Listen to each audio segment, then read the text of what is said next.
the house in Chicago never felt like a home to me. It felt more like a place where two strangers lived under the same roof and pretended, for appearance's sake, that they were still a family.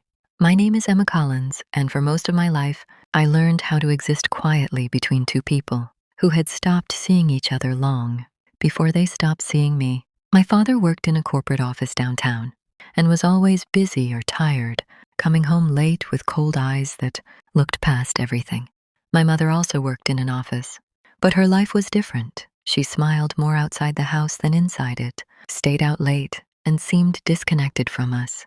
I learned this not through words, but through silence, from phone calls she took in another room, from the way my parents barely spoke unless it was to argue, and from how their fights filled the house like heavy smoke that never left. At home, they barely acknowledged me unless necessary. I was there, but never truly seen. Birthdays passed unnoticed. Meals were eaten in silence, and conversations never included me unless I stood directly in front of them. I watched my father leave every morning without asking if I was okay, and I watched my mother come and go as if she were living a completely different life. The worst part was not just the neglect, it was the feeling that I didn't belong anywhere in that house, not even as a thought in their minds. I became used to silence, to shrinking myself, to moving through rooms like a shadow no one noticed. Their arguments were constant.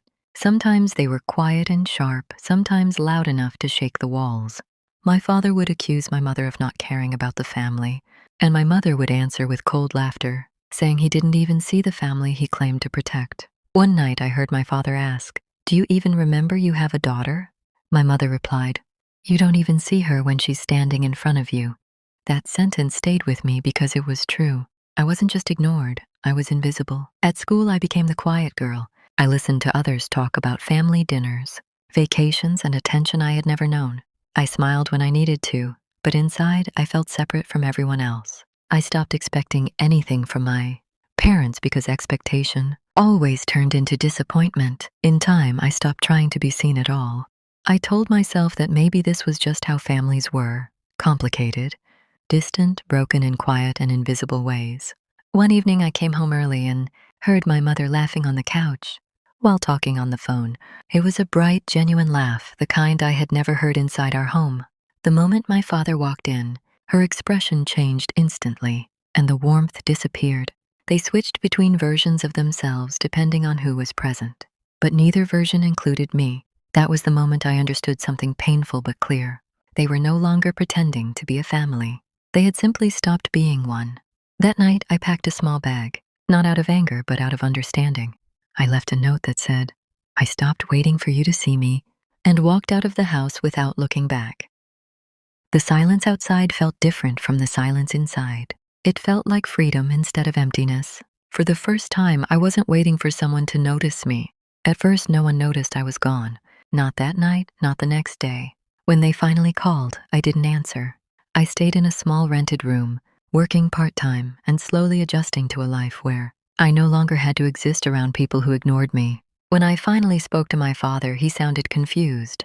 When I spoke to my mother, she sounded more frustrated than worried. I realized then that my absence had disrupted their routine, more than it had touched their hearts. Days passed, and something inside me began to change. I started eating without tension, sleeping without hearing arguments in my head, and walking outside without feeling invisible.